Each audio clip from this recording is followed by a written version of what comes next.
En tout cas, le président Azokoma dans pas longtemps. Délégation congolaise. C'est bon? C'est là. Voilà. Si nous sommes ici, parce que le président Félix Tshisekedi Tshilombo nous arrive dans pas bouger pas.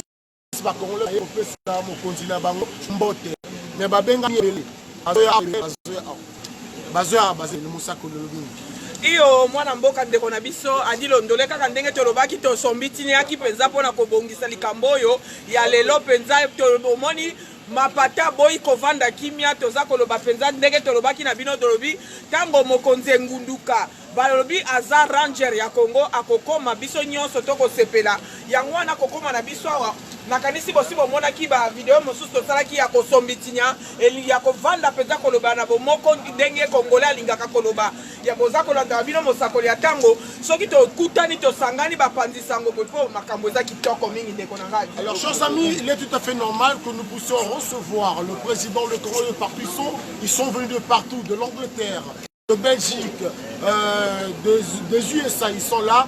Vous allez voir, normalement, le président nous a donné rendez-vous, demain.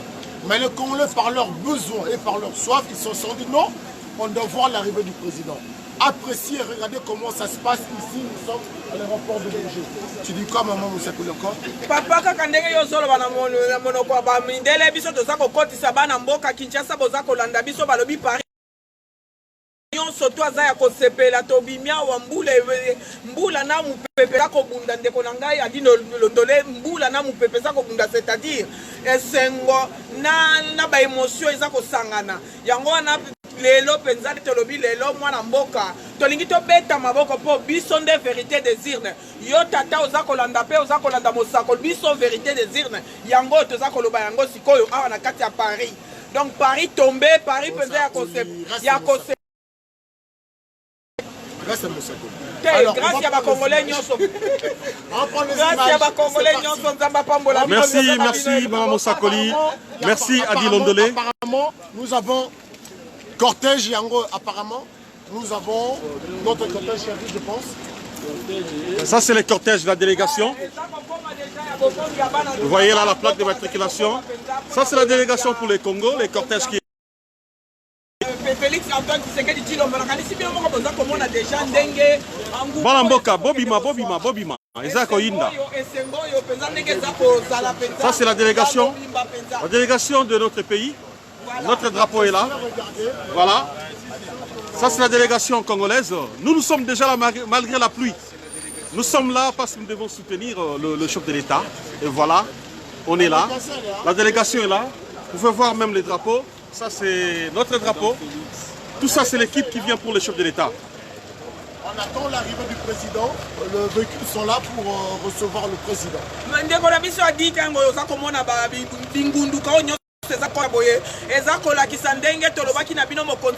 Félix Antoine Tshisekedi Tshilombo, l'espoir du peuple congolais, hier rancher ya Congo, tolobi keto yambaye pezato la kisata tandenge tata tolinga kaye yangwano mori toye lisusu bandeko ndenge bakomona bingundu kanyonso ezako landana nakanisi ndeko adi yo moko bokoloba. Oui, il y a notre drapeau. Voilà, yangoyo penza. Yangoyo, tsako boza kolanda mosakoli ya tango, toza koloba toza kosepela. Bandeko na ebi ke bolinga ka mosakoli tango mingi ye moko déjà pointe na ndeko na biso munene mopanzi sango adi londole. Soki to kombia o ezali pona ndenge to sololaki na bino, ndenge to sombitinyaki na makambo nyonso to bongisana ki na Saint-Denis ya koyamba mokonzi ya mboka papa yo lobinini na esengo to sala ngwao. Moi je dis, on va apprécier, on va regarder. Les Congolais sont là. Je vous dis, le portable, le téléphone, ils sont tellement allumés pour voir les images de l'arrivée du président Félix Tshisekedi Tshilombo qui nous arrive. Les gens sont dans la joie.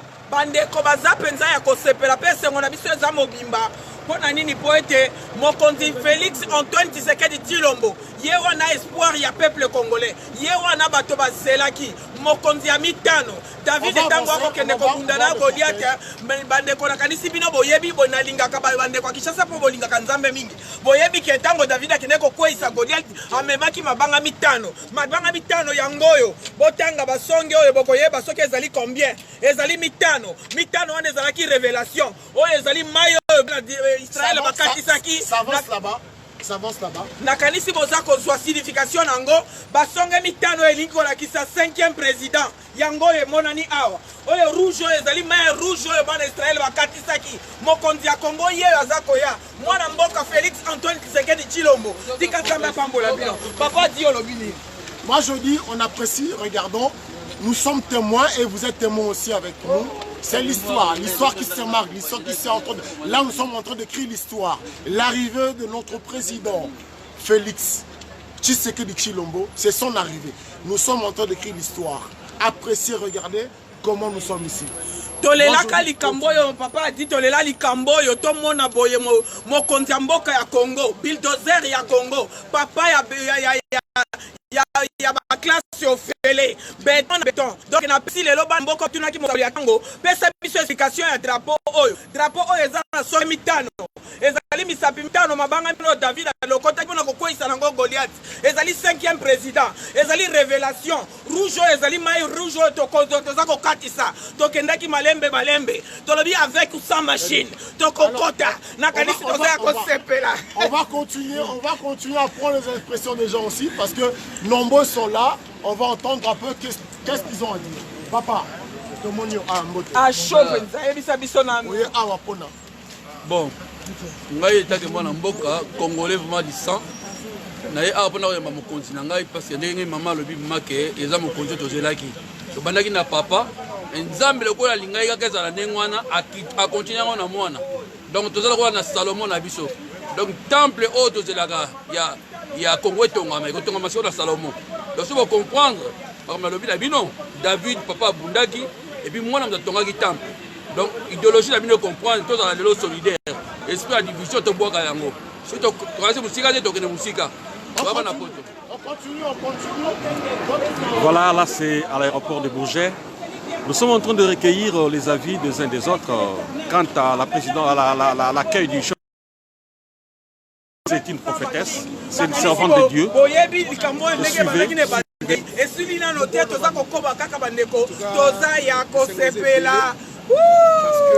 diaspora congolaise, en Belgique, un peu partout, par région de Rebusso pour assister à l'arrivée à chef de l'État, M.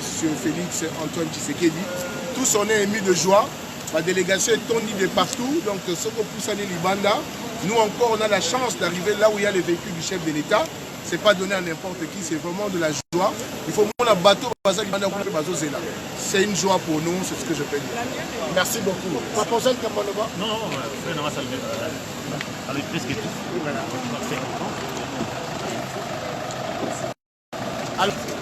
Alors, appréciez, regardez comment ça va se passer.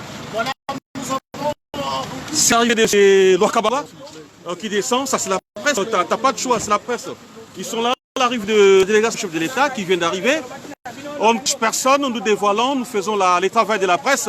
C'est Lokabanga, membre du cabinet du chef de l'État, qui est là, qui descend. Nous allons parler, nous allons sensibiliser la population. Vous ne pouvez pas vous cacher. Voilà, ils sont là en train de descendre. Ah voilà, ils sont là. Ne vous cachez pas, soyez avec le peuple, saluez le peuple, gentillesse. Soyez gentils envers le peuple comme le chef de l'État. Wakancha, l'homme du peuple.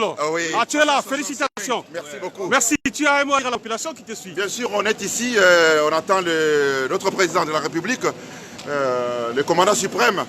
On est ici, partout, on est là pour lui dire bonjour, l'accueillir, pour montrer à tout le monde, dans le monde entier, que nous aimons notre président. Voilà la raison pour laquelle on est ici. Prenons par exemple ma personne, je viens de Kinshasa, je ne suis pas de Kinshasa, mais je viens du Canada. Canada, oui. Je suis ici uniquement pour la mobilisation et faire dire au monde qu'en tout cas nous aimons notre président. Voilà, voilà la raison pour laquelle nous sommes ici. En tout cas, les amis qui nous suivent presque partout dans le monde, la disposition est déjà prise. Nous attendons le chef de l'État, le commandant suprême, que nous attendons maintenant. Et on est dans la joie, on est bien, nous aimons notre président. En tout cas, il travaille beaucoup, il vient de l'Ouganda. Ouganda ici, il ne dort même pas, uniquement parce que nous avons besoin que notre pays va de l'avant. Voilà, je crois qu'un petit mot que j'allais à dire. Nous attendons le sortie du président. Je crois qu'il y a beaucoup de choses qu'on va parler. Merci infiniment. Merci beaucoup. On va revenir vers vous. Et ça, c'est la délégation, les gens qui sont venus accueillir le chef de l'État. Il y a les gens qui sont là, pour le chef de l'État, la presse. Ça ne sert à rien de vous cacher. Vous êtes venus pour le chef de l'État populaire, vous ne vous cachez pas. Il n'y a pas de secret ici. On va vous voir à travers les images. On voit mal qu'un collaborateur du chef de l'État refuse qu'on puisse le filmer. C'est ça qui est mon badge. Mais je peux te montrer. Maintenant, tu l'auras. Ah oui. Mais je t'ai appelé, papa, tu ne m'as pas répondu. Je t'ai dit que je pouvais pas. Ah, mais là, on fait comme moi, j'entends le badge parce que là, je suis en train de tourner. Le Banga est là. C'est la sécurité. On attend. Ok, on respecte. Ça, c'est un des collaborateurs du chef de l'État, le Kabanga, qui s'est enfermé là-dedans, en train de parler avec la presse. Il s'est enfermé, malheureusement. Un collaborateur du chef de l'État qui s'est enfermé. C'est que la sécurité a fermé. Moi, je ne suis pas enfermé. J'ai tordu un peu l'information. D'accord, le chef de la délégation, c'est le Kabanga. Bon, lui là-bas, parce qu'il a... Mais la presse est dehors. Comment c'est organisé? La presse est dehors. Changer les presses. Le chef de l'État doit connaître... la population doit savoir les activités du chef de l'État. Ne bloquez pas le chef de l'État. La presse est importante. Vous devez recevoir la presse et parler avec la presse. L'information doit être véhiculée. On a l'information. On voit mal la presse. La presse, elle est là. On a juste besoin de badge. Simplement. Mais ça devait être organisé depuis longtemps. C'est pas maintenant que vous devez chercher le badge. Non, ça, c'est le monde aéroportuaire. Tout s'est fait à l'avance. Les badges sont là. Je pense que tous les amis de la presse et les collègues seront dedans. Maman, mais aux badge, on retire le bandaté. C'est la presse. Ça, c'est la désorganisation. Nous voulons que le chef de l'État soit honoré. Ah, le chef d'État doit être honoré. On ne blague pas avec la presse. Nous sommes là pour dénoncer. Ils s'organisent pour recevoir. Merci. Voilà la population qui est là, qui pour recevoir le chef de l'État. Ça, c'est l'aéroport de Bourget. Les délégations des différents pays doivent venir au Forum de la paix qu'organise le président Macron. Et parmi ces délégations, nous les Congos, nous sommes là. Et voilà, les fils du Congo, filles et fils du Congo sont là, sont venus pour pouvoir saluer leur chef, l'accueillir, l'ovationner, l'encourager pour tout ce qu'il fait dans le pays et pour pouvoir l'amener à travailler plus. On est là, on ne va rien cacher, on va montrer toutes les images et toutes les feuilles qui vont se dérouler ici, vous serez au courant pour qu'il y ait des améliorations. Monsieur... Ah, ça va, monsieur Kataraye? Bien, monsieur Jacques. Je suis très content. Est-ce que tu peux informer la population? Pourquoi tu es venu faire ici? Qu'est-ce que tu es venu faire ici? Ici, je suis venu parce que l'un d'entre nous, le premier d'entre tous, le président de la République, le chef des armées, le juge premier, il arrive ce jour pour répondre à une invitation de son homologue président français, mais après, puisque nous, la diaspora, nous l'accompagnons toujours, nous sommes là, nous l'attendons, nous voulons l'ovationner et lui dire qu'il a notre soutien à l'infini.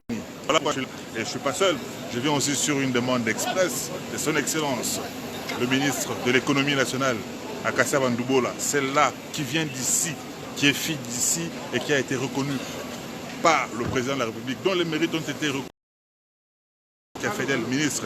Donc c'est pour elle que je suis là. Voilà. D'accord, merci.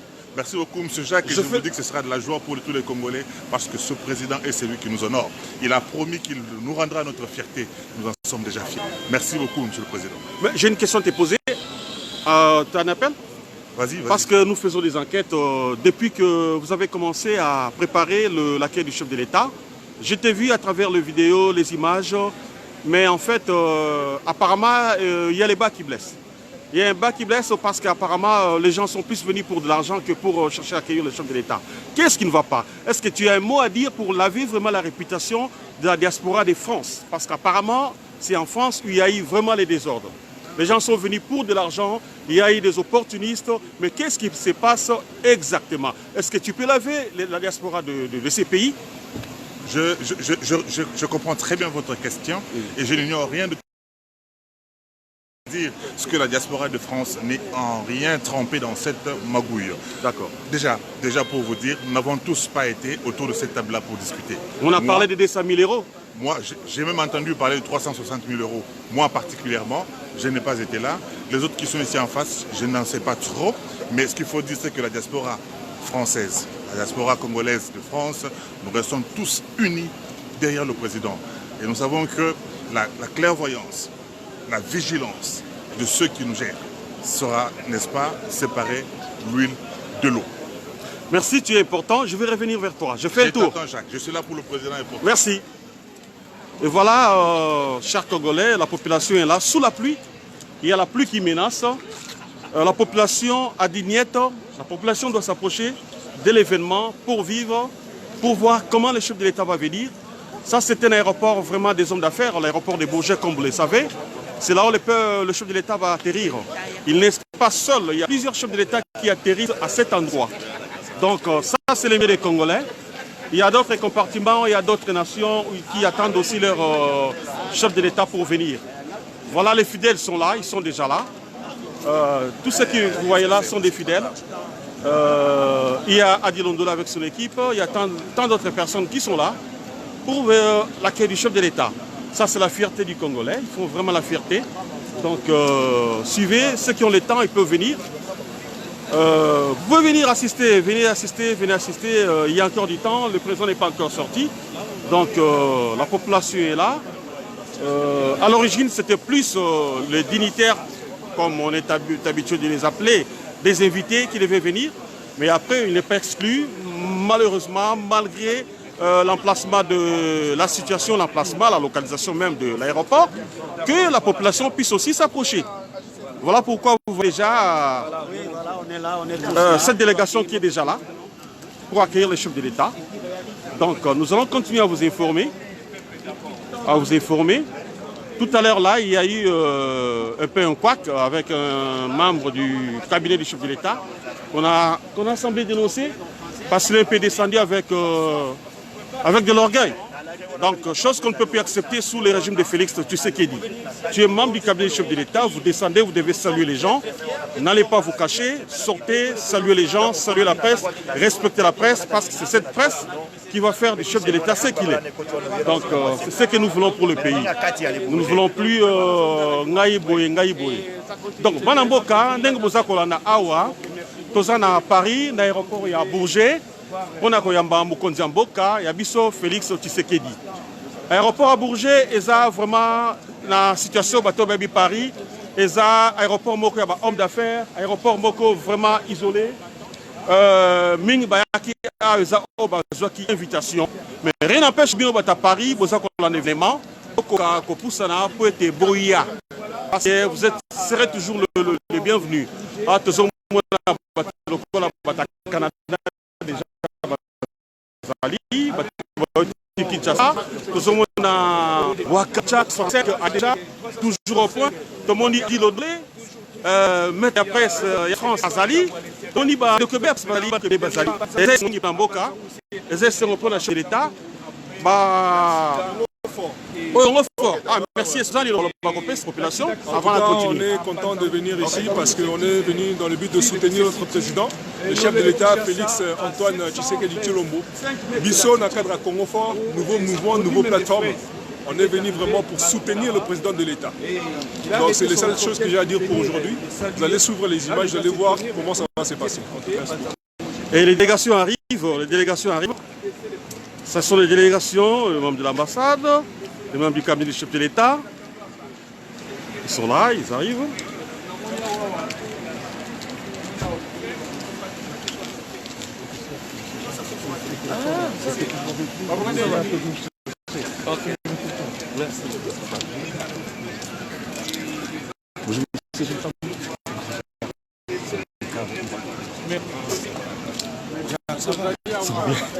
Voilà, les délégations arrivent. Ça, c'est la délégation. Il y a les membres de l'ambassade.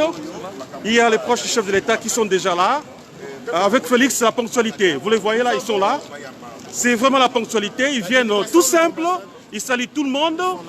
Voilà, souriant. Ce n'est pas ce qu'on a connu à l'époque. Vous avez le chargé d'affaires qui est là. Très gentil, en train de saluer les gens comme on les connaît. Vous avez M. Béran, le Dirkaba du chef de l'État, très gentil, avec M. Adi Londolé. Donc c'est vraiment la joie, c'est la famille. On sent les changements dans le pays. Voilà, ils sont là, la délégation est là. Elle est venue. On est là, on attend, nous faisons les reportages.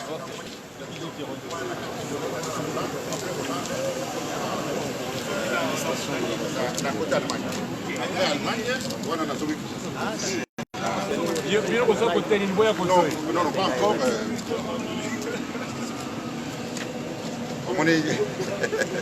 La difficulté, il y a des gens qui à tout moment.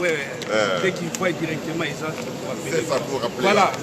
Alors, la question à Kinshasa, il y a des cas pour accompagner le président. Sensibilisation, mobilisation, dès qu'il y a un message.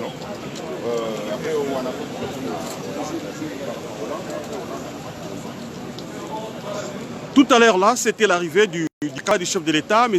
Ebéran, accompagné du chargé d'affaires de l'ambassade de la RDC à Paris, M. Jean Tambou. Ils sont venus souriants, très gentils, saluant tout le monde. Et on sent la différence avec l'arrivée de Tien Tshisekedi.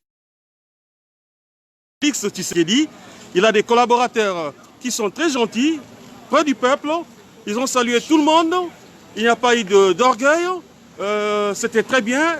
Voilà pourquoi vous qui êtes encore chez vous, si vous avez le temps, si tous vous qui êtes à Paris, sortez, venez. C'est à l'aéroport de Bourget. Faites un effort. Arrivez, prenez le ERB, descendez à la station Le Bourget. À partir du Bourget, vous prenez le bus 152 qui va vous amener jusqu'à l'aéroport du Bourget. Et cet événement n'est pas raté. Venez ensemble avec vos familles, vos amis, venez suivre l'arrivée du chef de l'État. Voilà, les délégations sont là.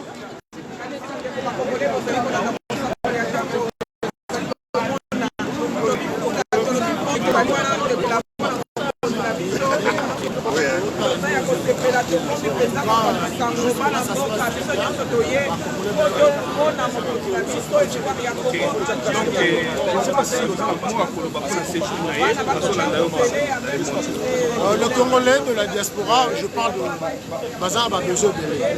Heureusement, les mots n'ont pas contacté. Je pense que le président a mesure, est capable de répondre aux barreaux, n'a pas besoin de poser dans barreaux parce que le président Félix a ça mon appui. Voilà. Abi permis. En moutou on a yebi donc yebi ne répondre ba collègue na ye, ba bandeko na ye, famille na ye à poto awa. Ba on c'est là la réponse. Voilà. Merci beaucoup. Yaya Balek, on est avec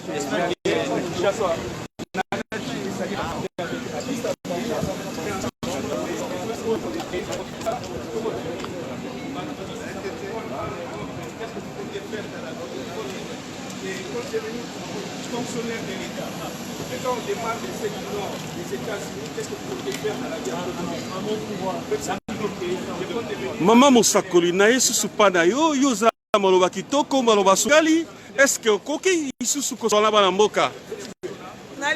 Iyo ngai nalingi kosolola na bango kaka ndenge tosololaka ndenge na yebisa bango bandonyo bozala Mosakoli ya tango nakanisi bozomona na lipeka na ngana esina limbola kibino nani bendele oyo elingi koloba nini bendele oyo eza na songe mitano ingolakisa 5e président bendele oyo eza. Pardon maman, ko continue lobi lingana makasi bendele eza nini bana poto ba bi bendele te oto benga ka drapeau bendele yango wana lobi na monoko ndele ngala za koloba bandeko na ngaba congolais ka nyoso bozolanda yoka son balobi son et yoka son na kati ya Europe ozomona déjà mabeleza ya koningana koto yo penza pona boye ya mokonzi ya mboka les rangers Félix Antoine Tshisekedi Tshilombo Mali limbula me toyebisi mapata fanda kimia po ya zoya za mokonzi na biso yango na kasi boza komona ndenge mapata eza kolinga eloba me tolobi fanda kimia mapata ofanda kimia po oyo aza mokonzi na biso toye koyamba ye na kanisi bandeko nyonso baza kolanda baza komona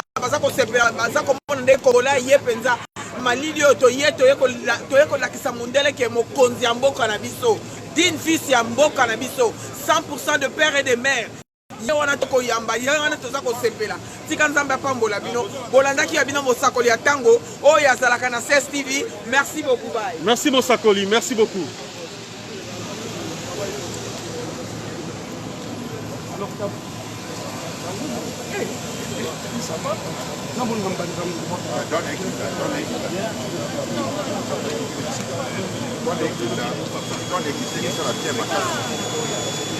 On a passé pour vraiment.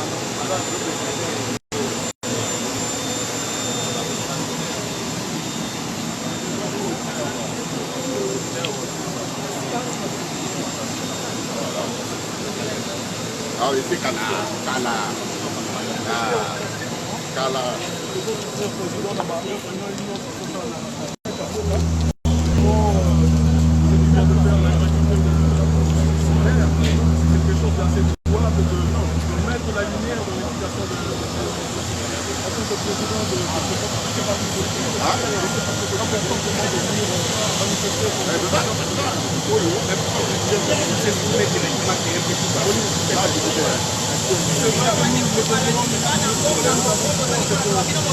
Et Sengeli Nabiso, toyebisa population congolaise, nini Mokonzamboka aïe kosala awa na mboka ya France.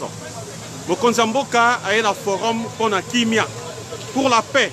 Oyo Mokonzamboka ya France, Macron a organisé, a bengisi, Bakonzamboka ya bamboke bele bakoya ezaka kabisote.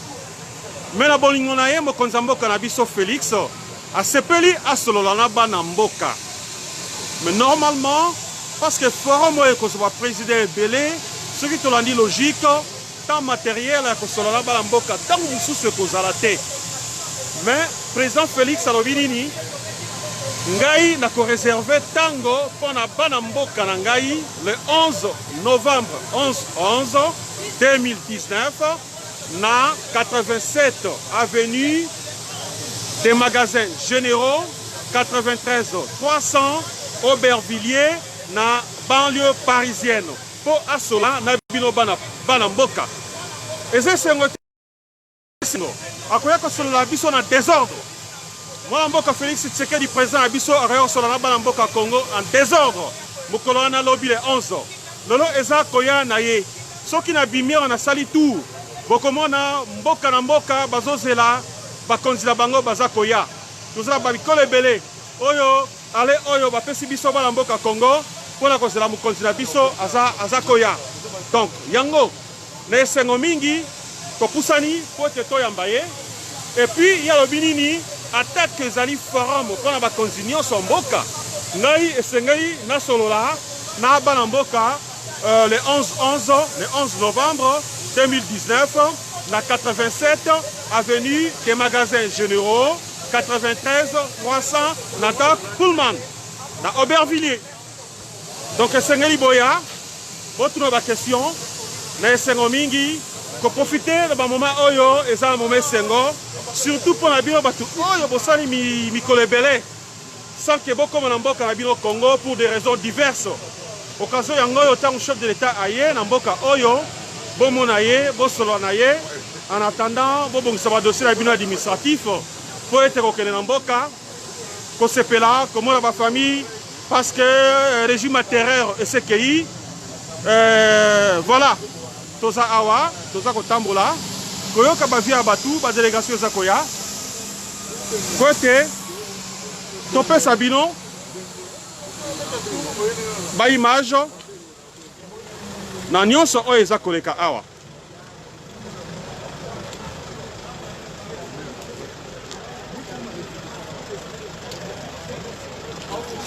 Voilà bana mboka boza komona.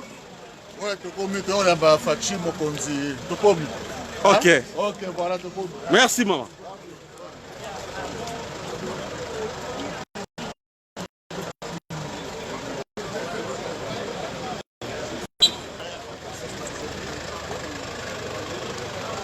Bana mboka baza kokoba se koya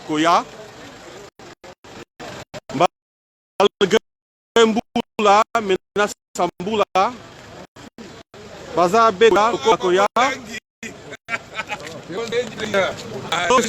koya akomi koya na kei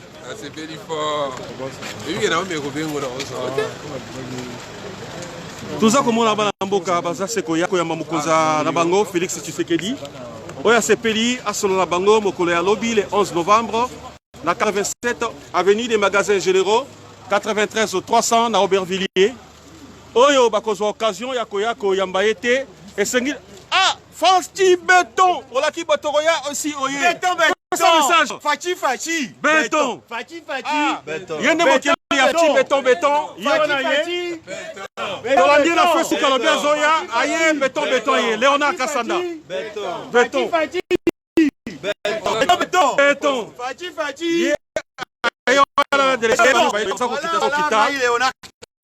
initiateur de Fachi Béton Nazali awa toyeko yamba mokonzi lelo nde lelo Paris et Boukani to buki Paris masole baninde awa et bani na bouger buka na Paris tombe Paris ko sakana te toza na Paris awa Paris tombe olobi nini olobaki mpona bana mboko bazwa enregistrement te bakoki koya namonaki osalaki message na direct na yo pesa susu liloba mpona bana mboko basenregistre te mpona mokolo alobi voilà nalobi boye toza na événement ezalaka moko lobby ezali le 11 lundi 11 ezali jour férié bandeko oyo nanu bazwi temps ya ko s'enregistrer tana lien tokotindela bino ba lien po boko ko s'enregistrer boya ko participer na conférence na président de la République son excellence Félix Antoine Tshisekedi Béton nga moko na pesa kombo Fachi Béton bako ya imprimante pona bato s'enregistrer sur place sur place ba présenter aux ala bato bazui possibilité ya ko imprimer nanu babaji na bango te na kati ya téléphone na bango na babaji ba enregistrement na bango biso to ko imprimer yango sur place Fachi alors Fachi merci mon amboko zali loba alors bon biso toye parce que masolo bandi lelo toye ko lakisaka indéfectibilité na biso pa ya Fachi donc ye mokonzi quoi toye ko yamba mokonzi tosuki na nwana pona le président de la République mais autant qu'on a été figé à ya papa ya père à démocratie c'est impossible sans linga nzete nango merci donc de yamba président de rendez-vous kalami tazokita merci toza se ko recueillir ba vie à Batouba na mboka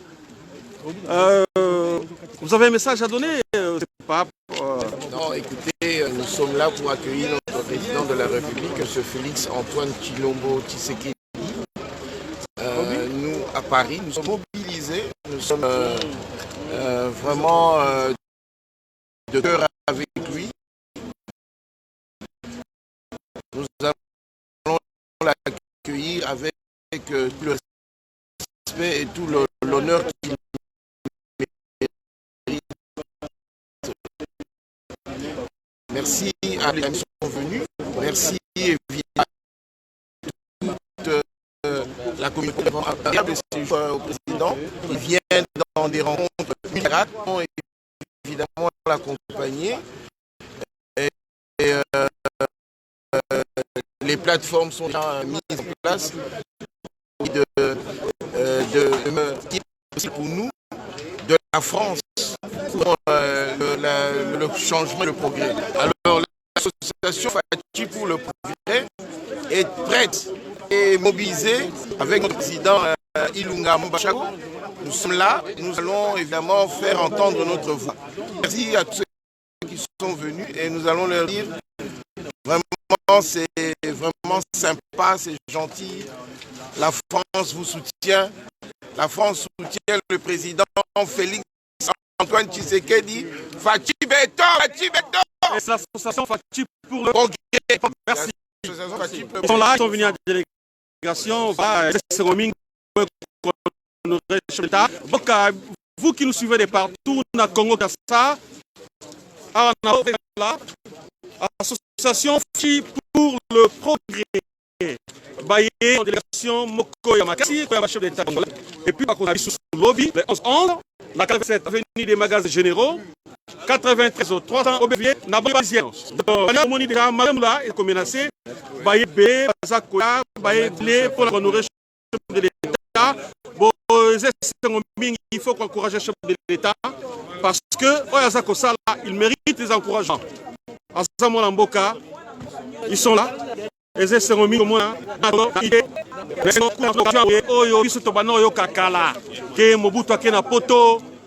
communauté congolaise baroyambe na enthousiasme yango la facha ekozongisa makambo wana yenda ekozongisa eloko wana ekozongisa unité et celle que biso lelo ba congolais tokutana lo ba congolais aloba liloba moko na ba personnel ya ambassade ya ba ambassade à l'époque ba ambassade ba mena kokota ngo susute lelo tomoni mbala mboka ba kena ambassade ba fondi tout autour d'une table na ba dirigeant ambassade ba travailler pour la koya fachi donc mariage wana ya Congo ezongi e bani kozonga to sepeli makasi parce que fachi ayeli biso bolingo ayeli biso boyokani lelo mariage bambassade ya Congo na population azana bamboko yo e bani komona nous espérons que Mikolekoya trozasu na ba difficulté te pour nos dossier administratif ne ce que ça ma kitoko ba voiture de délégation au niveau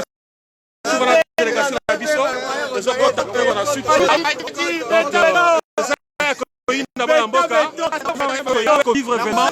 c'est un événement historique. Nazali Awa, vivre événement Oyo. Le premier citoyen de la ville. Le président Fachi, fidèle au poste.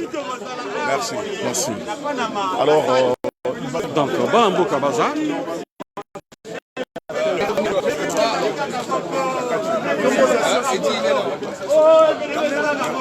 voilà.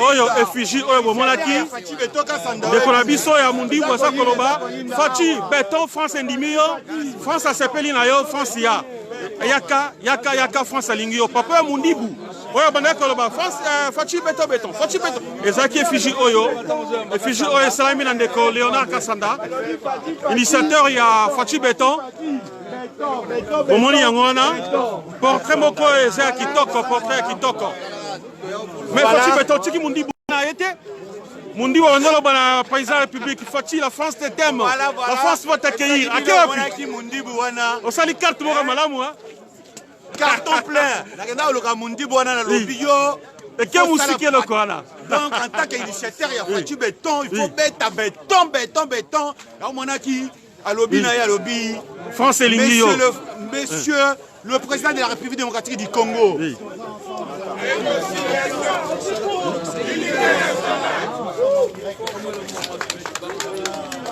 ah, sollicité. Béton.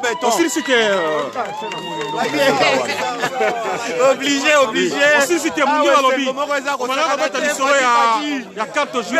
Béton, Rosakanate, béton. 1000 fois béton, on lobaka toujours. Awa, béton na béton. Voilà, on a ute loba.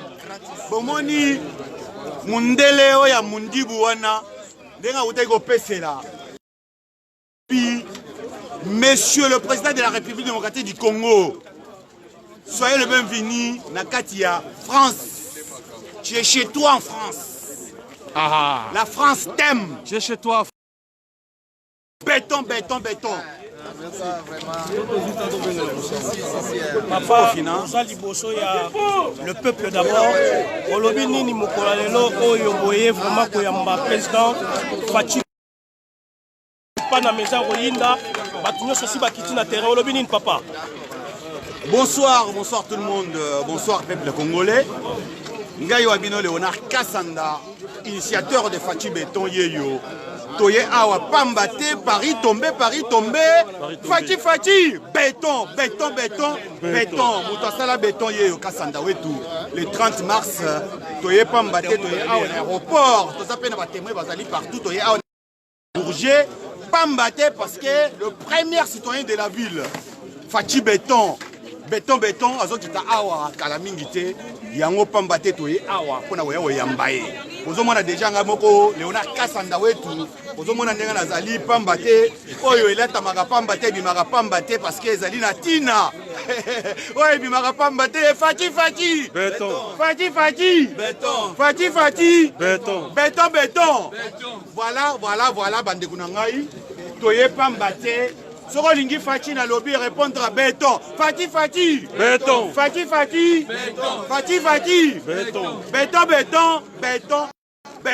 béton voilà. Merci beaucoup.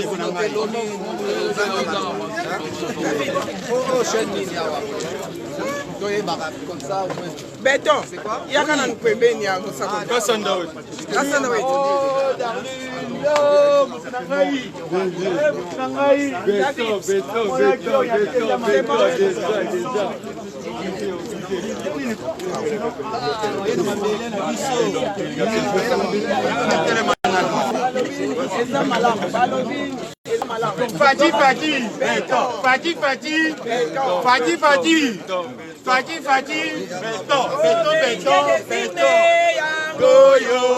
Vérité des urnes, vérité des urnes, c'est Félix. Et Longoli Kabila. Vérité des urnes,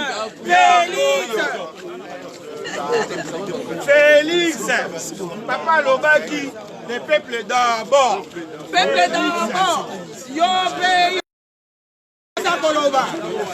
Félix, Papa Lobaki, le peuple d'abord. Peuple d'abord, prends-toi en charge, c'est Félix qui est notre président.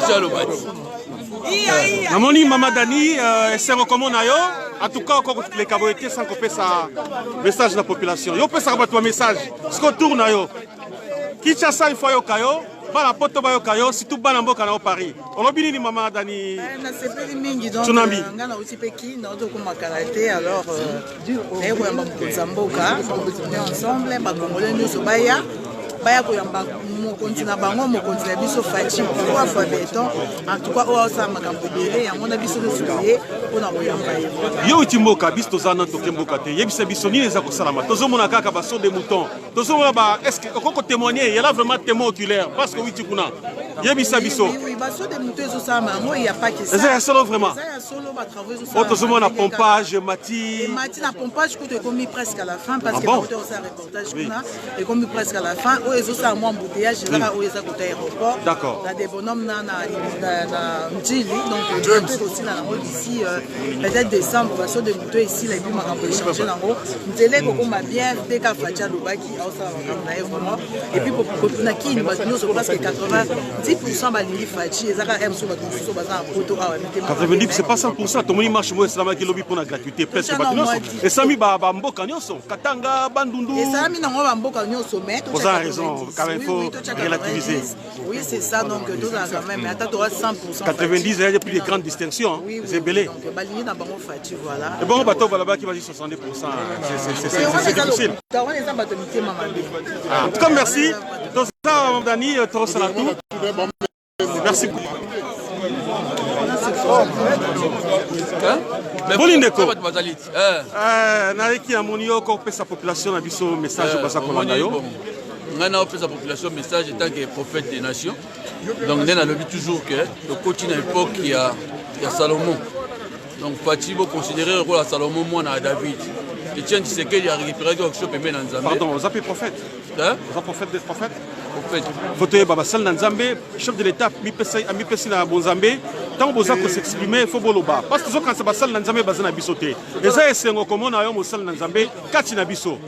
Biso to ganga raté. Merci. Basal na Nzambe a solo ba bzara distrait.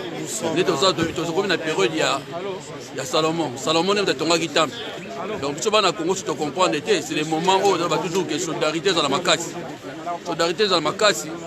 nzambe azorépondre na réponse oyo bana Congo balela tant ya accomplissement ese ekomi bomona makambo na ndenge ya mosika ndenge mouvement etelingaki nzambe akei makili etanga te yango namemi situation oyo kala te bokomona dans 10 ans Congo ekozala suni Congo te premier pays d'Afrique noire Congo akoprendre place nango amen.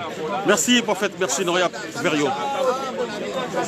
Tozali bana mboka na aéroport ya Bourget eza na région parisienne en France place oyo mokonzi mboka akokita oyo bana mboka babelemi baye po bayamba ye mokonzi mboka aye moko te na France ndenge babengisaki ye na Bruxelles ezalaki appel ya roi awa mokonzi mboka aye aza ye moko te eza bakonzi mboka ebele baye awa na kati ya France sur l'invitation du président en France Emmanuel Macron.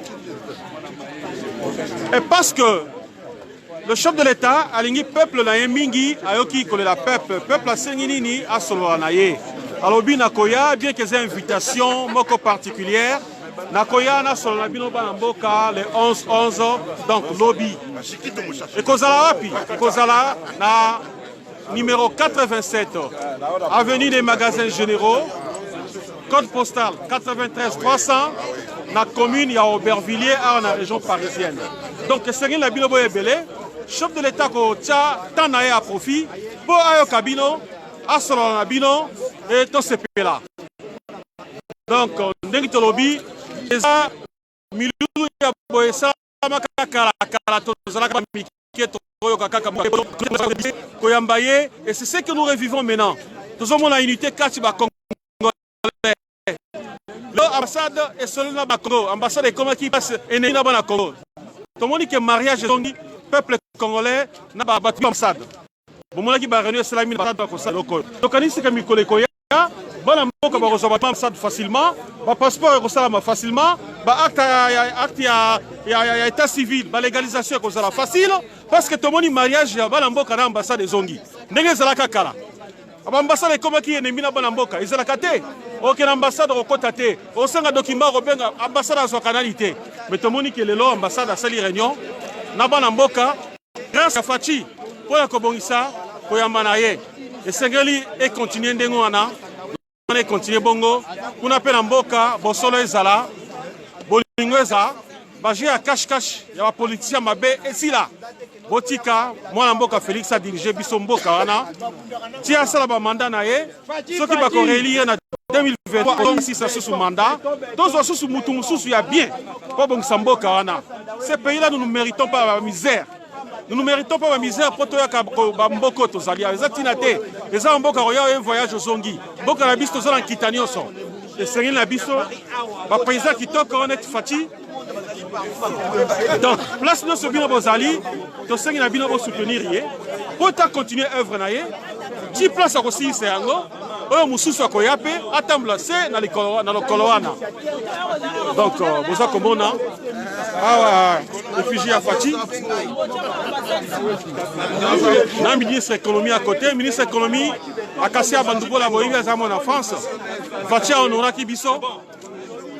Après si Bisso est ministère de l'économie, a mérité parce que ça qui combattante. N'ambo na zolo bana sali na eba interview na ma marche to sali. A mérité poste wana. Donc to ça les cérémonies comment la qui facha no référence. Yango na éviter de ko na zongo yo susu. Est-ce que ça li do bana moni osana ministre de l'économie. Maloba e kozanga te. Monsieur Taylor. Fachi Aza Fachi Azali président au Aza Congolais et puis il m'a promettre à lui, je vous rendrai votre fierté. Et nous, ça nous suffit. Pour assis à Banyango, l'élo école les a offerés, les a pas maté. C'est parce qu'il a voulu. Parce que c'est bon pour nous. L'élo, vous voyez, soit nous les a lancés là, tout ça, à des endroits et comme aussi là, c'est pas pour rien, c'est parce qu'il le veut et il le fait. Alors ça l'avait ébélé aux hommes en amusé. Mais il ne le fait pas seul. Dans le gouvernement, dans le conseiller, dans le cabinet, dans le Congolais, nous sommes besoin pour participer chacun dans ce cas-là. Donc, pendant les lots, de plus en plus ferme et plus sûr que Tozu Penanzela ou Yamokenenzela solo avec le président Antoine Félix Tshilombo Tshisekedi ou Yabisomoko. Merci beaucoup. Nakanisi Nengolobi Tozu président solo. Biso Peneng Tozalia Tozabatu ya solo koyede akene liboso la kanisi. Parce que tu as remarqué que il y a Zambo Azra Bosolo mais Azra entourage Malamoute. On peut expliquer Biso qu'est-ce qui ne va pas. Qu'est-ce qui ne va pas dans Biso Congolais. Donc apparemment président Azra Bato Malamoute Baba Sounoya akene liboso. C'est là Papa on continuer. Pourquoi dans l'Obiango président du Kolongwa alors Bakaza pose à 15 personnes ba Sounoya akene liboso. Donc tu as battre sur 15 personnes bazalaka. Yemo ko salaka déjà malamu te. Mais si ko tomoni mwana mboka Félix aza ko sala malamu. Et c'est ngari tout autour na ye azaraba ba collaborateur ba moteur malamu netiye pour te ko sala malamu. Est-ce que vous nous garantissez que ba congolais oyo baza tout autour na ye baza mité ba malamu? Ndeko na kopesa yo garantie en fonction au ngana yebi. Au ngana yebi ezali que ba konzi mboka kunga za na pembeni baza ko sala na ndenge esengeli. Ça veut dire que il n'y a que le temps qui peut tout nous dire. Nous comprendrons bateau ni Tozu. Je peux vous garantir que bateau Tozu les a malades. Avec Félix, tout est possible. Merci beaucoup, merci. Someza. De Kozana Loba. Président, on vraiment dans un souci en Merci. Merci beaucoup, merci.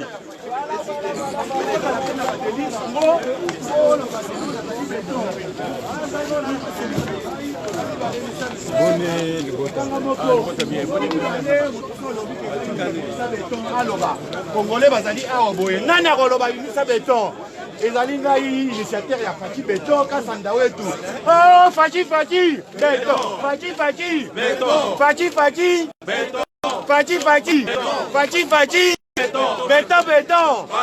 Fachi beton beton voilà ngai wo kasanda wetu initiateur de Fachi Beton kozami balé ni sobo yoki mutu alobi eza lukuta kamoko nazali awa mais c'est l'on a reçu qui nini apana ko be on a téléphone parce que c'est on a Fachi Beton makamwa ne suki nini ndeko na ngai lobi na 7h du matin yango moni tolingaka ba influence te na kati ya mboka toza na poto tofangi na oyo mutu na mutu ayebi droit na ye ayebi loi ndenge ezali ayebi limite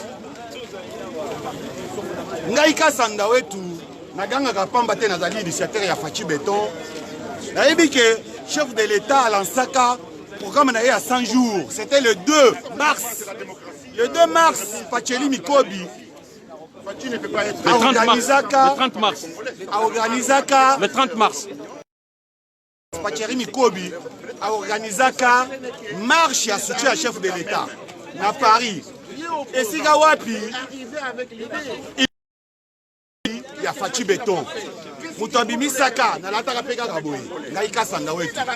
Na lataka boy na marche wana na Château Rouge. Nazo ganga, pourquoi na pesi Fachi kombo ya béton? C'est parce que to senga ka sele biso banzela. Akosa biso lokola kabila chez biso kudro ya pamba. Mais ayeli biso système ya béton. Ya nga moko na pesi kombo ya Fachi béton na banda oganga ngona banda sala direct na ngai kaka ninga na sala ka toujours. Esika wapi kombo ya béton et bimela ezalaka nde wana ngai moko yango na sali association na ngai kombo nango Fachi onga mona sali béton lobi na yoki mutu moko abengi ngai c'était hier na 7h25 abengi ngai lobi azali maître David alobi azali maître David azali avocat ya Bijou Meta ngala ipse na bi na yebi Bijou Meta te eza nini alobi na ngai ke non voilà bakokanga ngai na ko dédommager bango mbongo ebele parce que nazo utiliser soldat oya bango ya Fachi Beton bango nde bato babimisa yango na yebise na bi y a pas de problème et comme harcèlement au salanga y a pas de problème na ka télé téléphone alobi ya bimisa yango ezali bien enregistré depuis avant élection c'est-à-dire akende ko enregistrer Beton pour na ye Beton ebima avant élection pour que Beton ebima le 30 mars agangelinga lobi ndenge za wana so tué na epse na bi ganga na problème ezate mais yeba ke tona mboka loi na yebi loi na ye na mboko lelo te après harcèlement na ye nake na la police kosala kodépose main courante na ye mpe na bimi nasali mpe direct nalakisi mpe bandeko ke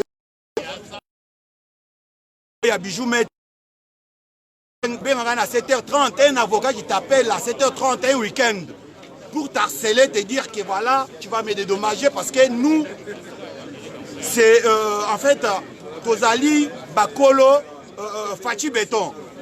Je connais mes droits, je suis dans mes droits, il n'y a pas de problème. Si c'est pour se retrouver, on va... Comme j'étais dans mes droits, j'étais obligé d'aller à la police déposer une main courante. Ce matin à 7h25 par un individu, voilà son numéro. C'est comme ça que ça s'est passé. Voilà tout ce que je peux vous dire. Hein. Merci, voilà. Bon courage. Merci beaucoup Ndegonanga. Continuez comme ça. Merci beaucoup, c'est gentil. Ça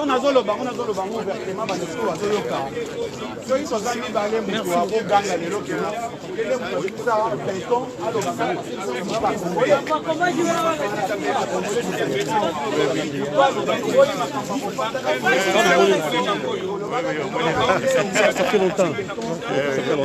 Ah bon, ça va bien.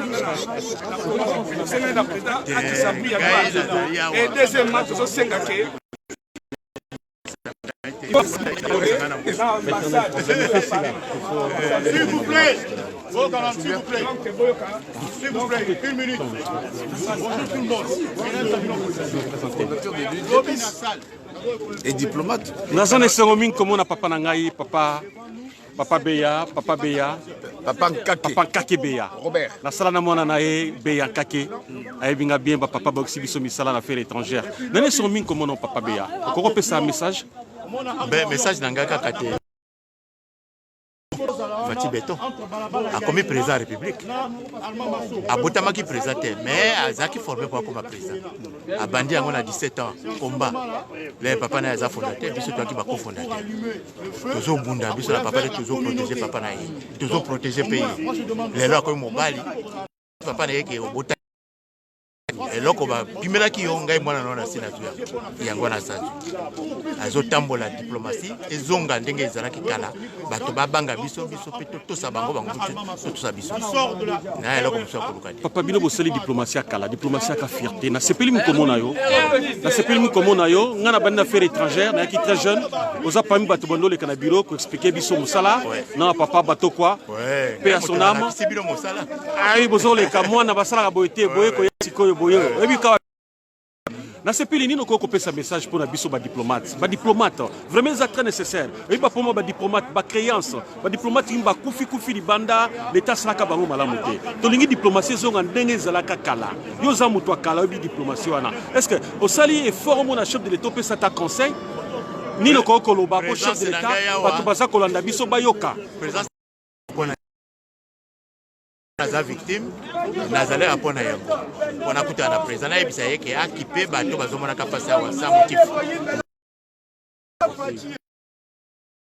balingi kotongisa bango te babandone bango awa bakomi bacolchar na basi na bana basali makasi batangi bongo bamama bongo biso bapapa tala mbula na komi na yango na osala lisusu nini donc asala makasi alongola soni wana oyo Congo ekoma na yango diplomatie bakamata bato ya affaires étrangères oyo batanga eza na cours na yango mobile relation internationale science po yo osali science po te osali relation internationale te okomi diplomate ya modèle ni c'est ça yo za momani moto ya masasi moto ya ba information yo komo koma diplomate koma c'est ça donc diplomatie eza sous bien te bana na biso mike bazotanga bakoma badiplomate bakotaka bakulu wana baya kokonza mboka na biso bameka kotambwisa diplomate ya mboka na biso na ndenge ya mais oya sikoyo ebele na ambassade bakutani meme na chargé d'affaires balingi alingi ayamba bato te me ngai moko mpo nazwa meme bato oyo ekomaki problème même yo chargé d'affaires aza mwana ndako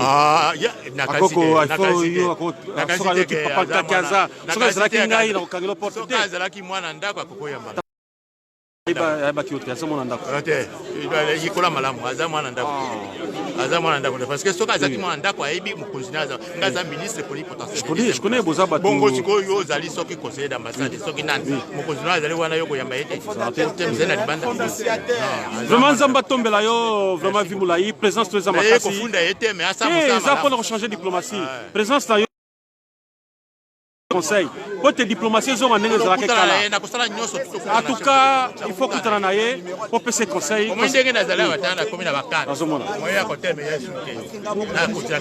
Papa Katinga n'a pas qui oboité aux Arama Kassi, aux autres la bureau, na mono na kan, voilà. Zamba Pambola, Apeso Mikolo Belé, dans la poste na yo, Bamusuba Kufi, Bamusuba Bomi Bango, Bamusuba Kimi Biso, Bakina ba parti Mususu Biso Tikalito Nunika Kanaya. Oui oui. Bongo to sepeli mingi mwana na biso ko moko. C'est ça. Oui oui. Hein? Oui oui. To mundela ki pamba te. Oui oui. Donc voilà, to sepeli lokola ko moko. D'accord. Akolanda idéal na biso. Unité, démocratie, progrès social. Oui. Et surtout la diplomatie que fait sango na bana ndako. Oh. L'éternel problème na syndicat to bunda ki eloko na mingi. Ba ko pesa diplomatie na batalibanda, la tabaya ko yeko la basala malamu, ba ko bebisa. Bana ndako na l'Assemblée générale à ONU, pour utiliser direction à OI. L'inspection des postes diplomatiques, il faut inspecteur à poste diplomatique. À ça l'inspection. Bon, on va te donc, qu'on valoriser vraiment un métier, on les à côté diplomatie. La même chose qu'on valoriser armée, qu'on valoriser vraiment. Donc, cette fois-ci, Valère n'a pas besoin. Voilà. Un diplomate. Bon, si Mangote. Donc, c'est un ami comme on a eu papa. Merci papa Kake, la Koya Verio. Ndeko, est-ce que vous avez un maloba roloba? Maloba, donc Félix Jean-Louis Chimbalanga. Oh, c'est Jean-Louis. On est des amis, je vois quand je vois. Ça va quand même. Ça fait longtemps. Tu me reconnais? Ça fait longtemps, j'intervenais sur votre... Vous avez créé un groupe là. On va en parler. Ok, d'accord. Donc, c'est d'abord c'est M. Jean-Louis Chimbalanga. Là, présentons à nous, au Ebani Mingi, aux Akina Jeval. Voilà. Au Kayaki Émergence pour les Congos, je pense.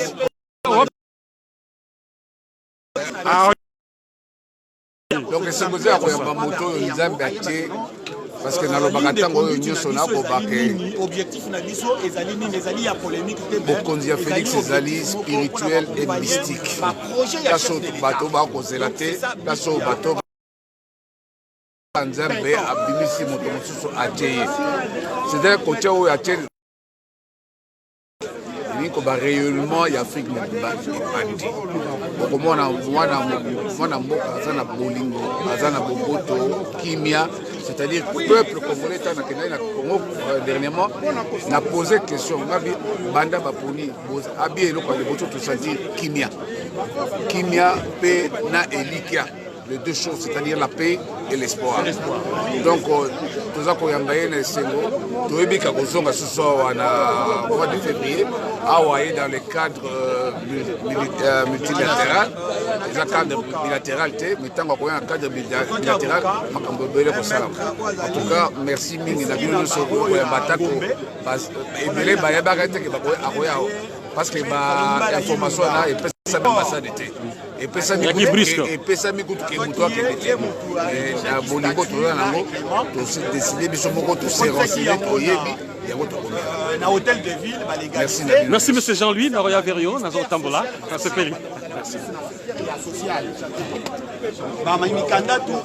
Ndenge M. Jean-Louis alobi esengamaki que batubaya awate na bolingo oyo population zala ngona Félix Tshisekedi bato baluki bafuye tikokoma esika oyo ya kokita po bayamba ba pese mbote bayebisaki bato ke non batubaya te.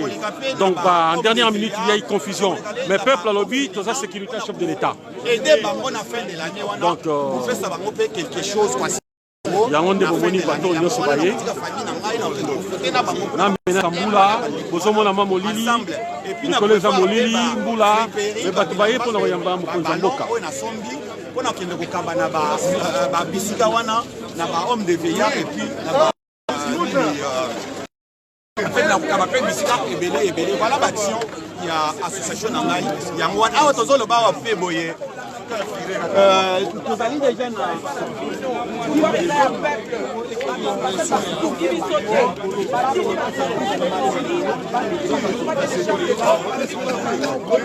Monsieur Jansi, na mona ki na Facebook olobi ozakoya na sepeli. Tozala ba ami, to mone lelo.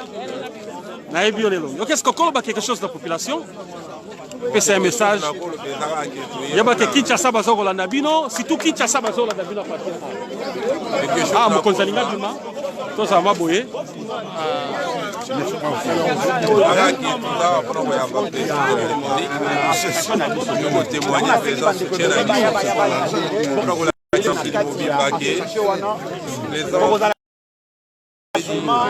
Ah non seulement l'idée la police mais à l'idée internationale.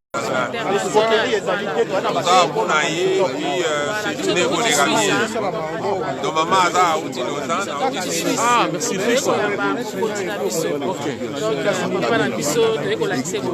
Maman Nani. Astrid Mamboué. Ah, c'est mon tour. Ah, c'est on a sommé le nom. Ah, merci beaucoup. Nakoya, parce que mon cotisation du mal. Merci. Événement du siècle.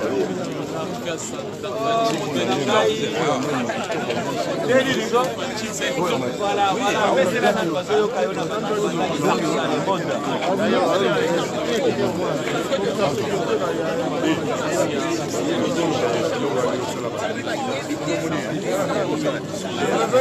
Ah oui.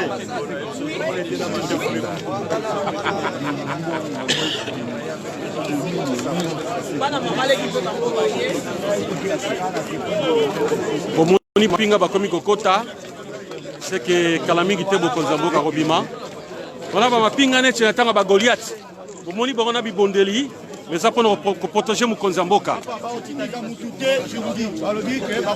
oza omona biloko oyo na tanga ba Romain baye mpona kosala sécurité mokonzi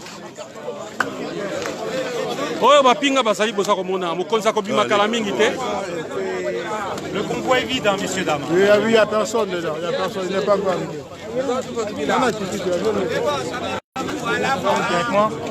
Voilà, Fati, béton,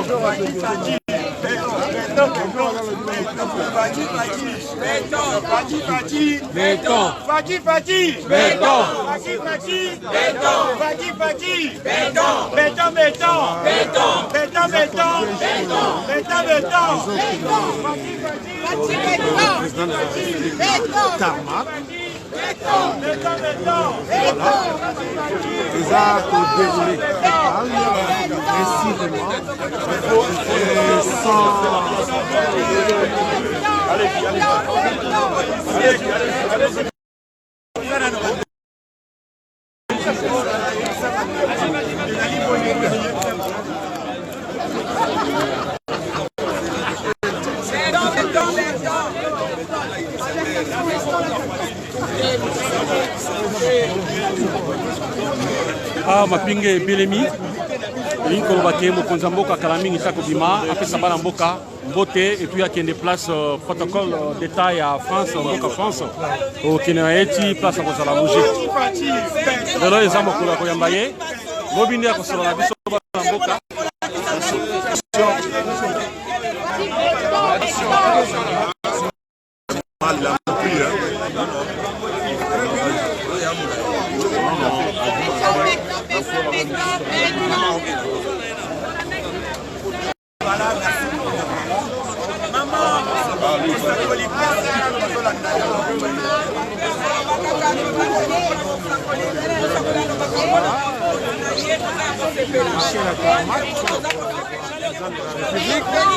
Chilombo Félix Tshisekedi, donc béton. Donc on escorte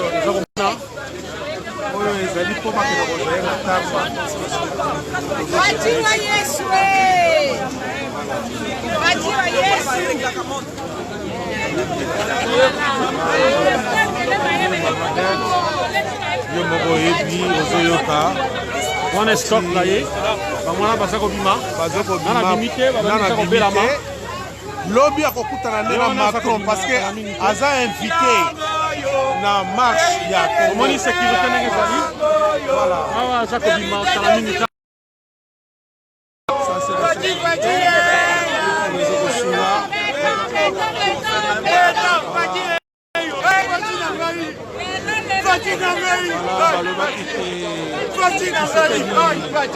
Félix ne peut pas voyager, Félix ne peut pas faire ça, Félix ne peut pas faire ça, mais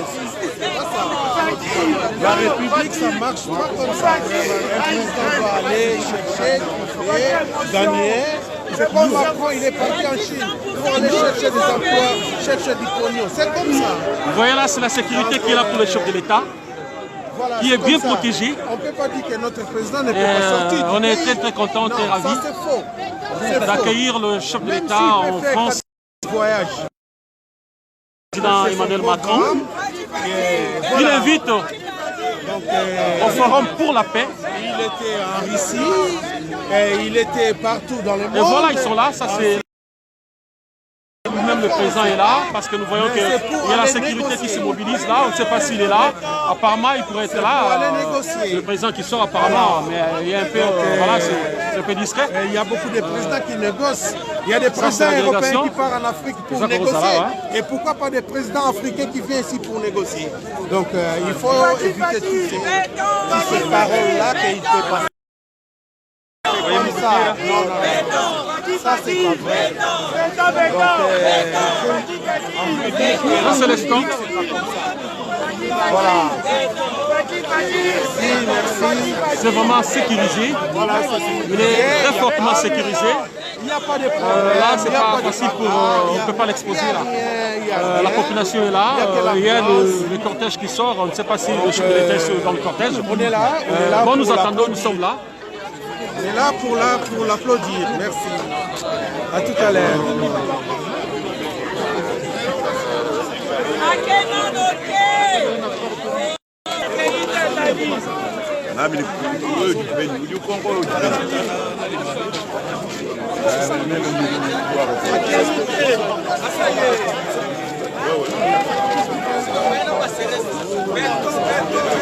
Ça, c'est le déploiement de la sécurité qui est là pour nous et pour le chef de l'État. Donc, nous attendons. Bonsoir à l'heure qui va venir. Donc, la population est là. La population est là. Voilà comment tout le monde est là. Vraiment, on est très ravis. Je crois qu'il n'y a pas même des voyous ici. Il n'y a rien. Il n'y a rien. Donc, il y a des gens qui viennent accueillir leur président de la République. Donc pour moi, je me trouve que je suis vraiment heureux. Alors merci. Voilà, je vais te dire, il y a des gens qui font la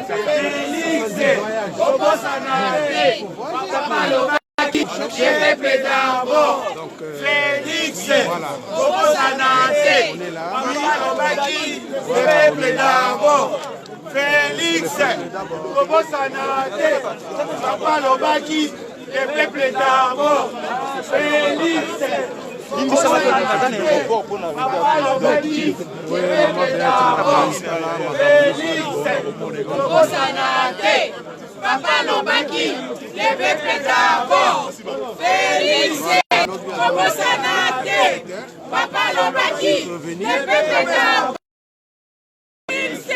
Comment ça n'a été? Papa Lobaki, le peuple d'abord. Félix, comment ça n'a été? Papa Lobaki, le peuple d'abord. Voilà. Félix, comment ça n'a été? Papa Lobaki, le peuple d'abord. Voilà, maman, Félix, comment ça n'a été? Papa Lobaki, balobaka pamba bayebi esika wapi faci beton ebanda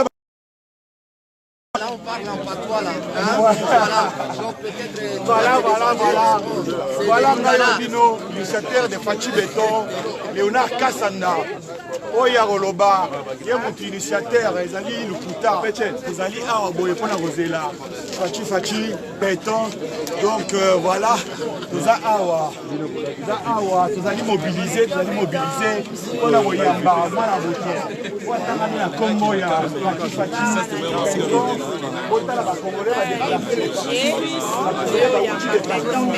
baye mpona koyamba mwana mboka po atangami na nkombo ya faci béton. Donc voilà, bandeko mosusu bauti mosika bapesela nanu ozomona bandeko bazali awa darlis pesela nanu bandeko bazolanda yo ndeko pesela outi wapi oyo osala nini awa initiateur de faci beton okosanaka te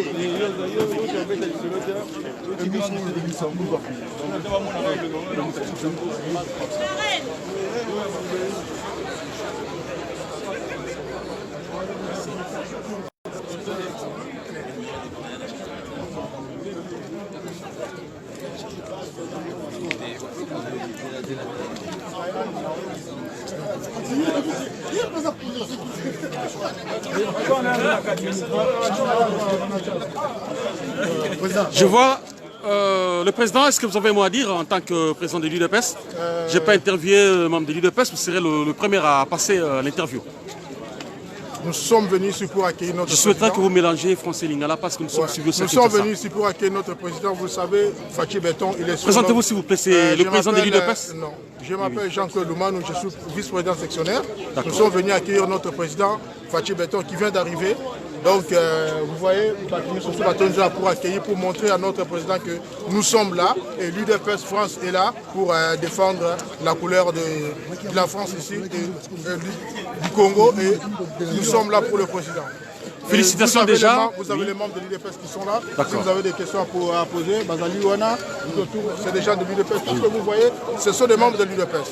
Félicitations, l'UDPS France a donné Madame Akassia dans le gouvernement comme ministre.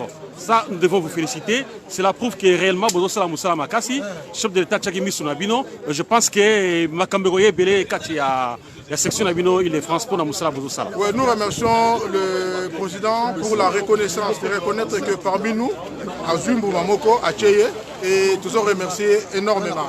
Bon. Akassia Abimine Panabiso, qui est aujourd'hui ministre de la fierté Nabiso, de l'IDPS France, na Batunia sur l'IDPS Mobimba, toujours remercier le président énormément. Nalinga qui est le Comoro parce que Tamoli n'a pas réseaux sociaux ni on saute. Tu sais que la tendance sur Baliba Salim l'IDPS dans ma situation. Balobi qui est 200 000 et Kitaki et Pessi Moboulou Batangi l'IDPS France. Au cas où Yangoyo, peuple Azolandayo, laver le Coran, ce qu'on lavait, ce qu'on a l'Okuta. En tout cas, essayer un peu d'expliquer dans des termes clairs. Je souhaiterais que le baron Nalinga la peuple Playoka. Papa, oyebi tant que comme Mboka, na pouvoir te moniquer Mboka ezali na crise makasi. 200 millions de sokezali de Rolingato Zongo pour la éducation ya bana classe, gratuité à scolarité. 200 millions de salité, on a besoin que papa bon salité tozo sala kaka, IDPS ça mesela pour organiser pour faire manifestation sans bon. Donc, ça 200 millions de je vous remercie. Merci beaucoup. Nous sommes comme on bino bamba IDPS. Bozala maloba roloba bandeko surtout bandeko bazana mboka baza kolanda bino. Na boye ya chef de l'État. Nous avons un chef de l'État, la Bissot Béton, qui est à Paris. Vraiment, c'est le Sengo. Nous avons la Bissot courage à continuer à investir dans donc Faci Béton. D'accord, merci.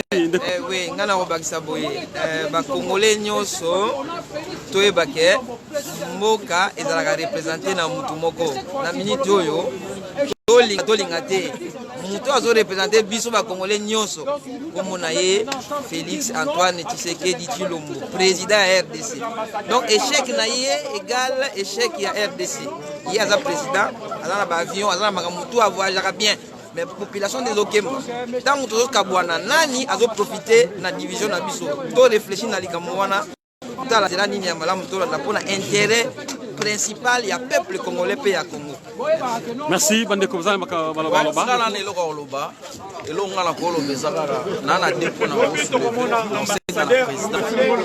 A réalisé ma promesse, pour déjà un moteur automatique des promesses. La promesse est à réaliser. Deuxièmement, ils ont allongé la banda aganga victoire ti lelo na salate poto tondi ma vraiment ke makambo za marque po ese anomaki abandaka musala yo na koloba yango. Merci Ndeko le Baloba. Ngai na ko bakisaka boye. OK, merci beaucoup. Pour ça moké to moni mouvement côté le tu bokonzambo kazako ya totala nanu. Oh, komi kuna mota bakangi. Et qu'on peut aux là.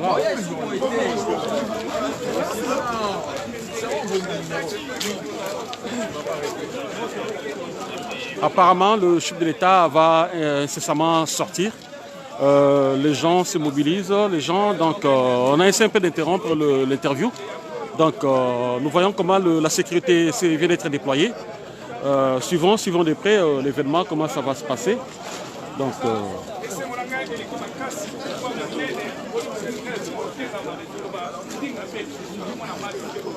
encore, à titre de rappel, nous disons ceci.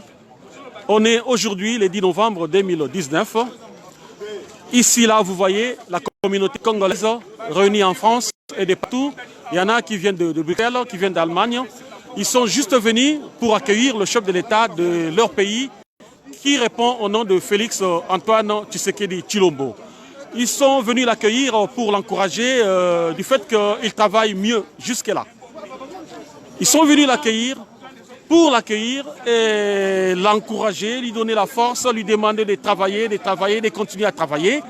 Et aussi, demain, il est prévu un dialogue entre cette communauté que vous voyez là et le chef de l'État qui va incessamment sortir. Et ce dialogue, c'est pour parler, aura lieu dans la banlieue parisienne, sur l'avenue des magasins généraux au numéro 87, à Aubervilliers, si vous voulez, le code postal c'est 83 300. Donc cette population que vous voyez là et tant d'autres se retrouvera demain sur Aubervilliers, au dock Pullman, pour pouvoir échanger avec leur chef qui va incessamment sortir, qui va incessamment atterrir. Donc ça fait la joie de voir encore un chef de l'État venir dans un pays étranger où la population se mobilise pour l'accueillir, la population se mobilise pour parler d'un seul langage, pour pouvoir l'accueillir et puis voilà, se retrouver, danser, fêter l'accueil du chef de l'État. Ça fait un bon temps, ça fait à peu près, je peux dire, une quinzaine d'années, on n'a plus vécu cet événement. Il y a eu des présidents qui sont passés au Congo, disons à partir de Joseph Kabila bien sûr. Depuis qu'il est passé au Congo, on n'a jamais vu un engouement pareil à chaque fois qu'il sortait du Congo pour venir à l'extérieur. Et aujourd'hui là, c'est tout à fait l'exception. Nous voyons la population qui est là. On a vu l'ambassade se marier, communier avec la population. Et pourtant, vous savez, ceux qui vivent dans ces pays, le climat qui règne entre les personnels des ambassades, de nos ambassades et la population congolaise. Mais là, avec l'arrivée de Fachi, on a vécu le mariage entre différents personnels d'ambassade congolais et le peuple congolais. Et c'est la joie. Et nous voulons que ça continue comme ça, cette joie, cette union, cette unité tout autour de Félix Tshisekedi. Et voilà, il mérite le soutien, il mérite cet accueil digne d'un fils du pays. Alors, nous devons continuer. Je pense qu'il va sortir bientôt parce que je vois la population en train d'avancer. Je vais voir un peu là, savoir ce qui se passe.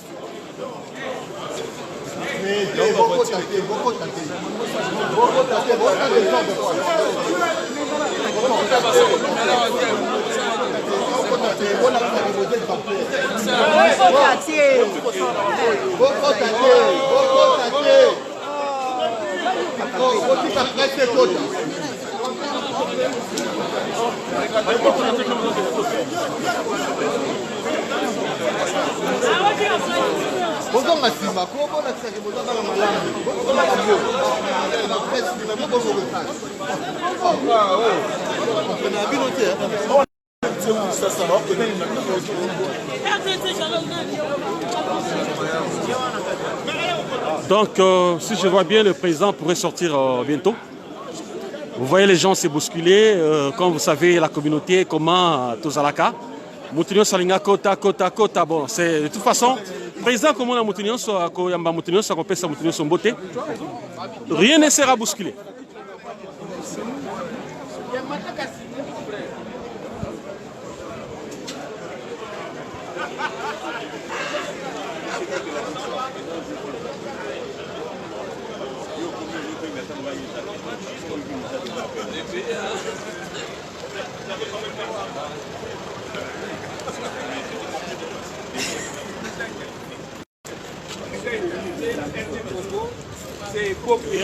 Dieu nous a donné 4 fois la France, 80 fois la Belgique. Combien de délégations? Combien? Ça vient, tout allez déjà.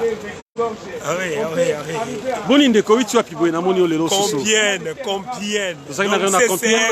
Tu quoi accueillir chef de l'État. Fachi Béton. Yabisabiso pour la Nine, quoi accueillir. Ah, aux Arabi tout d'abord, aux en Belgique, en Suède, en France, aux Arabi. En France, précisément, à l'aéroport, il y a les Bourgets. Pour la Nine, quoi accueillir chef de l'État. Mais l'action, c'est du jamais. Comment on est tout d'abord chef de l'État? Yabisabiso, comme moi présent, mais on a vient à Bisso. Félix Antoine Tshisekedi Tshilombo, Mwanakini. Le vrai béton. Donc, Toyoki déjà, classe déjà au Félé. Biso ba misu Toya na poto pour la ligne. Pour ba moyen au foot ba classe ça la quitter. Toyé en 21. Toyé parce que to soutenir ye poto moni. Ba plan na ye o ya ye nango eza ya sika. Donc classe déjà au Félé ba petit bazotan. Même si ngabana bazana bango awa mais ba o bazakuna ba neve ba nièce ba ndeko. C'est que moi septembre octobre tindi mbongo te ndenge za ka mbongo bongo. On économiser quand même. Na tindité. Dombule royal lisusu bana humanité au Félé. Donc ils ont continué quoi. Tozawana pour na soutenir ye. CCF ya Compiègne, yeyo azali. Mais c'était Zoluzaya de Kilongo. Yeyo azali. Toza simana yo fachi tozo soutenir, toza grand frère na biso. Donc toza la simana tozo soutenir yo. Bana mboka biso ye.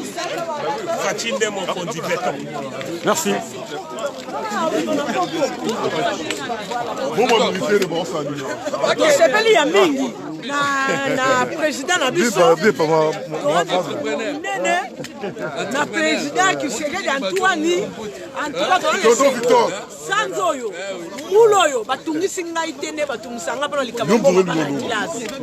Donc ya tour oyo basket na Minerval elekaki talu bana bakomi kotangana bana misusu bazanga na mama na batata mbongo kofuta Minerval eza te mais likambo président na biso asali et c'est vrai biso ya trop sikoy asali yaso bamama mwa bamaternité na bahôpital toza lokola poto parce que mboka na biso Congo bayebi yango na baafrike nyonso ni bapiaka biso respect towana tu matériel nyonso biso toza nango alors biso kozala pauvre te bana mpe bakonyokwana kuna te yango kaka tolingi ka epa président na biso yango wana. Merci, merci beaucoup, merci madame. Soutenir ye. Oui, merci. Merci.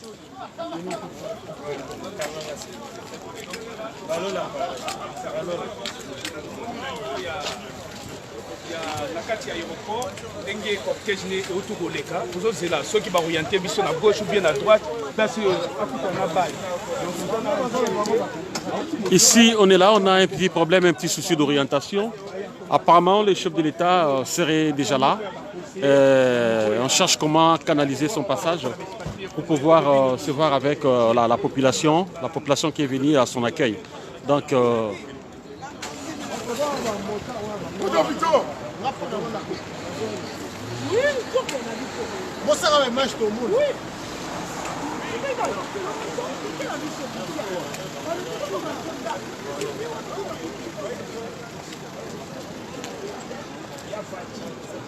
Bienvenue la C'est RDT, RDT, Rassemblement des démocrates tshisekidistes France. Ah, RDT, vous exercez ici avec Papa Nsikou.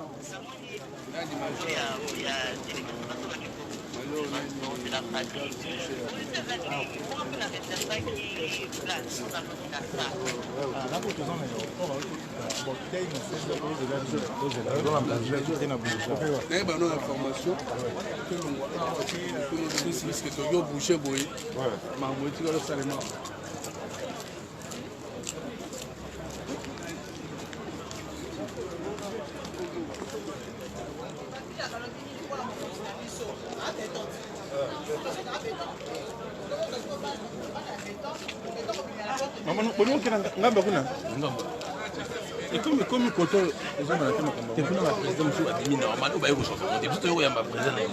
soit abîmé. Pas qu'il ne pas le président soit abîmé. Ah, ok.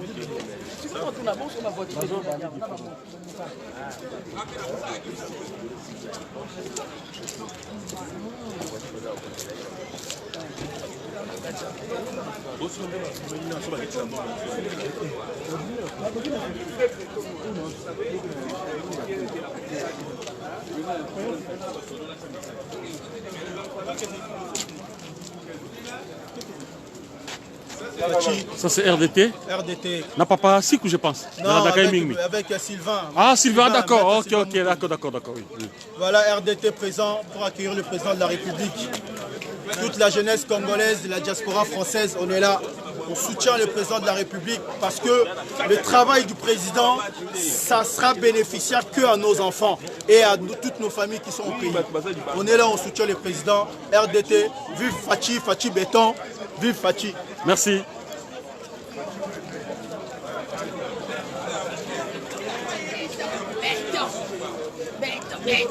Maman Zay Loba na population Zolanda yo. Maman et biso ya na le bouger koyamba béton. Oboyi Fati mélange Javel 400 Brazzaville. Kuna pe kuna ka ba bengo kaka congolais. Bon. Tika biso na béton na biso e. Béton, merci. Il y a possibilité à s'enregistrer dans Katia, dans l'ambassade. Vous êtes les bienvenus. Toboyi va bousculer basculer ça va en Belgique. Vous êtes les bienvenus. Délégation de Kinshasa, vous êtes les bienvenus dans notre donc sécurité des affaires. Donc voilà. Donc dès que ça voyez, au ça tapata, ceux qui ne dégainent, on l'appelle ma collègue pédaler. Laissez-moi toucher la terre pour dispositif de sécurité. Dans ma tête. Donc voilà, gira.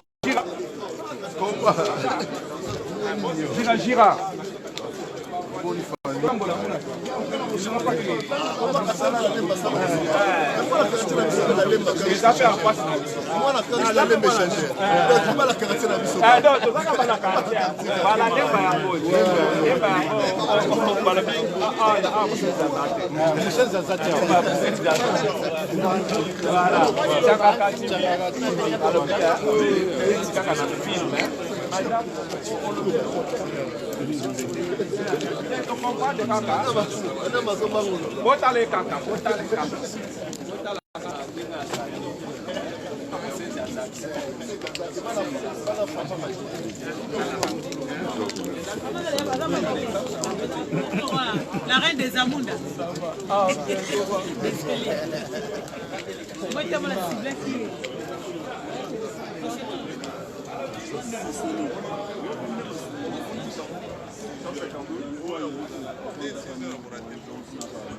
Ah, maintenant aux ongles, mais on va oui, tu as osé quelque chose à